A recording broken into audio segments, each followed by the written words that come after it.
आज हम एक्सप्लेन करेंगे डार्लिंग मूवी को, जिसको काफ़ी अच्छे रिव्यू मिल रहे हैं और मेरे को भी ये मूवी काफ़ी अच्छी लगी है। तो मूवी को एंजॉय करिए। तो मूवी स्टार्ट होती है और हम मिलते हैं बद्रू नाम की एक लड़की से जो अपने बॉयफ्रेंड हमजा का इंतजार कर रही है। वो यहाँ काफ़ी देर से इंतजार कर रही है, लेकिन हमजा अभी तक नहीं आया। काफ़ी देर इंतजार करने के बाद हमजा आता है। वो यहाँ पर बद्रू से माफ़ी मांगता है लेट आने के लिए और बद्रू उसे माफ़ भी कर देती है। हमजा बद्रू से कहता है कि वो उससे शादी करना चाहता है। बद्रू भी इस शादी के लिए तैयार हो जाती है।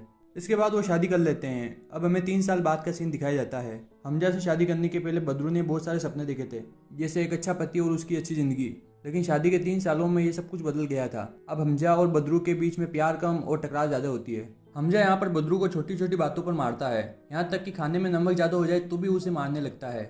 और अगले ही दिन नॉर्मल हो जाता है और प्यार जताता है। बद्रू को भी इसकी अब आदत हो गई थी, क्योंकि बद्रू जब शराब पी के आता है तो उसे ऐसे ही मारता है। इसके बाद हम बद्रू की माँ से मिलते हैं, जिसका नाम शमसू होता है। उसकी माँ भी उसके पास वाले घर में ही रहती है और वो अपनी बेटी के साथ क्या हो रहा है वो सब कुछ जानती है। वो अपनी बेटी से कहती है कि या तो वो हमजा से डिवोर्स ले ले या वो उसे मार दे। लेकिन यहाँ पर बद्रू अपने हस्बैंड से बहुत प्यार करती है, इसलिए वो ऐसा नहीं कर सकती। फिर हम देखते हैं हमजा को, जो कि रेलवे में एक टॉयलेट साफ कर रहा होता है। हमजा की जॉब तो टीसी की थी, लेकिन उसके अधिकारी उसे ऐसे वैसे काम करवाते हैं। वो इन कामों से बहुत परेशान रहता था। इसके बाद हम जुल्फी को देखते हैं, जो कि शमसू के घर आया हुआ था। दरअसल शमसू कैटरिंग का काम करती है और जुल्फी शमसू की मदद करता है। और हमें यहाँ लगता है कि जुल्फी बद्रू को थोड़ा पसंद करता है। बद्रू यहाँ पर हमजा की शराब छुड़वाने का डिसाइड करती है। इसके लिए वो मेडिकल पे जाती है शराब को छोड़ने वाली दवाइयाँ लेने के लिए। और वो मेडिकल वाले से बोलती है कि इसके बारे में हमजा को पता नहीं चलना चाहिए। हमजा जब अपने काम से लौटता है तो उन्हीं लोगों से उसको पता चलता है कि उसकी बीवी यहाँ पर शराब चढ़वाने के लिए दवाई लेने आई थी। इसीलिए घर पहुंचकर वो गुस्से में बद्रू को वापस मारने पीटने लगता है। अगले दिन हमजा को इम्प्रेस करने के लिए बद्रू नई ड्रेस खरीदती है। दरवाजे पर घंटी बजती है। उसे लगता है कि हमजा आया होगा, लेकिन दरवाजे पर हमजा नहीं होता है। दरअसल चौल में कुछ मीटिंग हो रही थी, इसलिए वो चचा हमजा को बुलाने आए थे, लेकिन हमजा नहीं था। इसलिए बद्रू मीटिंग में आती है। उसकी माँ उसे यहाँ आने के लिए मना करती है, लेकिन वो वहीं रुक जाती है। हमजा जब आता है तो उसे मीटिंग में देखकर काफी गुस्सा होता है और वापस उसको ले जाकर मारने लगता है। और वो उन्हीं सैंडल से बद्रू को मारने लगता है, जो कि बद्रू ने खरीदे थे उसको इम्प्रेस करने के लिए। अगले दिन बद्रू बहुत गुस्से में होती है। जुल्फी उसके घर आता है और उसके जख्म देखकर सब कुछ समझ जाता है। बद्रू और उसकी माँ शमसू कुछ सामान खरीदने के लिए घर के बाहर गए थे। वहाँ पर उनको पुलिस का कॉल आता है और उनको पुलिस स्टेशन बुलाया जाता है। और जब वो पुलिस स्टेशन जाते हैं तो उसे पता लगता है कि किसी ने हमजा के खिलाफ उसकी पत्नी को मारने पीटने की एफआईआर लिखवाई है। यहाँ पर बद्रू भी हिम्मत करके सब कुछ सच बोल देती है। इसके बाद हमजा को 3 साल की जेल होने वाली थी, लेकिन हमजा बद्रू को थोड़ा साइड में बुलाता है और इमोशनल होकर उसको एफआईआर वापस लेने के लिए मना लेता है। इमोशनल होकर बद्रू कंप्लेन वापस ले लेती है। उसकी माँ शमसू यह करने के लिए उसे मना करती है। इसके लिए शमसू उसे एक कहानी सुनाती है। वो उसे एक बिच्छू और मेंढक की कहानी सुनाती है। एक गांव था जहाँ पर अचानक बाढ़ आ जाती है और बिच्छू को नदी पार करनी थी। वो मेंढक से हेल्प लेता है, लेकिन मेंढक कहता है कि तुम मुझे काट लोगे। बिच्छू कहता है कि अगर मैं तुम्हें काट लूंगा तो मैं भी तुम्हारे साथ डूब जाऊंगा। मेंढक उसकी बातों में आ जाता है, उसे नदी पार करवाता है। बिच्छू जब नदी को पार कर लेता है तो मेंढक को काट लेता है और कहता है कि मैं बिच्छू हूँ, मुझे तुम्हें काटना ही पड़ेगा। यहाँ पर शमसू बताती है कि हमजा एक बिच्छू है जो कि तुम्हें काटेगा ही काटेगा। कुछ दिन तक हमजा बद्रू के साथ अच्छा व्यवहार करता है। एक दिन जब वो ड्यूटी पर जाता है तो उसके पेट में दर्द होता है। जब वो डॉक्टर के पास जाता है तो उसे पता चलता है कि उसका लीवर धीरे धीरे खराब हो रहा है। अगर उसने शराब पीना नहीं छोड़ी तो उसका लीवर पूरी तरह से खराब हो जाएगा।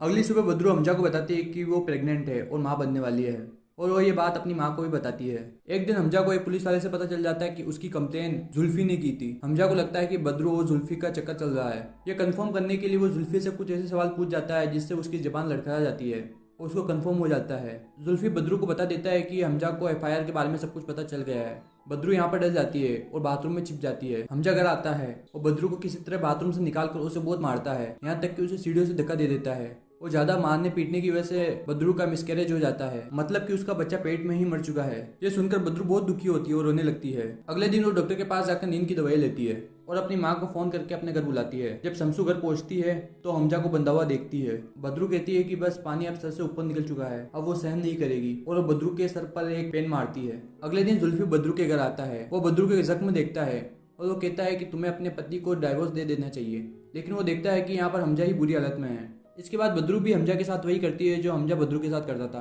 वो उसे मारती है, पीटती है और टॉर्चर करती है। एक दिन हमजा और उसकी माँ और जुल्फी एक साथ बात कर रहे होते हैं, तभी दरवाजे पर घंटी बजती है। रेलवे का एक ऑफिसर हमजा से चाबियां लेने के लिए आया हुआ था। बद्रू उस ऑफिसर को बताती है कि हमजा के पिता की मौत हो गई है, इसलिए वो वहाँ पर गया हुआ है। वो ऑफिसर कहता है कि उसने उसके गाँव फोन किया था, उसके पिता तो 1.5 साल पहले ही मर चुके हैं। तभी अंदर रूम से हमजा की आवाज आती है। वो ऑफिसर जब अंदर जाकर देखता है तो हमजा की बुरी हालत थी। वो ऑफिसर समझता है कि ज्यादा शराब पीने की वजह से हमजा की हालत हो गई है। वो शायद हमजा ने ही बद्रू को झूठ बोलने के लिए कहा था। इसके बाद वो चाबियां लेकर वहां से चला जाता है। दूसरी तरफ पुलिस को भी बद्रू पर शक होने लगा था। वो समझते थे कि बद्रू और जुल्फी का चक्कर चल रहा है और अपने ऑफिसर को उन पर नजर रखने के लिए कहता है। जुल्फी फोन करके तुरंत बद्रू को बता देता है कि पुलिस को हम पर शक हो गया है और एक दिन पुलिस इन दोनों माँ बेटी को पुलिस थाने बुलाती है। वो उनसे हमजा के बारे में पूछती है। यहाँ पर इन दोनों माँ बेटी के जवाब अलग अलग आ रहे थे। पुलिस वालों को शक होता है, इसलिए वो बद्रू के घर की तलाशी लेने जाते हैं।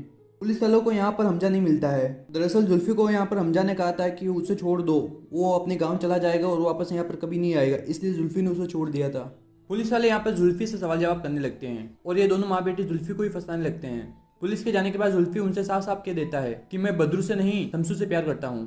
तभी बद्रू के पास पुलिस वालों का फोन आता है और वो तुरंत पुलिस स्टेशन के लिए निकल जाती है। उसके जाने के बाद शमसू भी अपना प्यार जुल्फी से जाहिर करती है। हमजा पुलिस स्टेशन पहुंच गया था, लेकिन वो कुछ भी कहने की हालत में नहीं था क्योंकि उसे बेहोशी का इंजेक्शन लगाया गया था जिसका असर अभी भी है। हमजा यहाँ पर कहना चाह रहा था कि बद्रू ने उसको मारा, लेकिन यहाँ पर बद्रू आकर कह देती है कि हमजा ही उसे मारना चाहता था। इसके बाद पुलिस वाले उनको छोड़ देते हैं। घर आने के बाद ये सब प्लान बनाते हैं कि हमजा को मार दिया जाए। इसके लिए वो उसे खूब शराब पिलाकर बिल्डिंग के ऊपर से उसको धक्का देने वाले थे, लेकिन यहाँ पर बद्रू को एहसास हो जाता है कि वो गलत कर रही है और वो यहाँ पर हमजा को बचा लेती है। लेकिन इसके लिए बद्रू एक शर्त रखती है कि हमजा को एक वीडियो रिकॉर्ड करके देनी होगी। इसके बाद हमजा वीडियो रिकॉर्ड करता है जिसमें वो सब कुछ वही बोल रहा था जो कि बद्रू ने उसे लिख के दिया था। इसमें वो बोलता है कि मैं बद्रू से बहुत प्यार करता हूँ, मैं बद्रू को बहुत मारता पीटता हूँ, वो मेरे साथ जो भी होता है इसका जिम्मेदार मैं हूँ और वो हमेशा हमेशा के लिए अपने गाँव जा रहा हूँ। इसके बाद वो हमजा को मारने का प्लान बनाते हैं और इसमें कासिम भाई भी उसका साथ देंगे। वो हमजा को रेल पटड़ी पर ले जाते हैं, लेकिन बद्रू को ये एहसास होता है कि वो गलत कर रही है और वो कहती है कि अगर उसने उसको मार दिया तो वो हमेशा उसको याद आता रहेगा और वो हमजा को खोल देती है। लेकिन हमजा अभी तक नहीं सुधरा था, वो बद्रू से बदसलूकी करता है। लेकिन वो जब बात कर रहा था तो अचानक ट्रेन आती है, उसे उड़ा के ले जाती है और हमजा की वहीं मौत हो जाती है।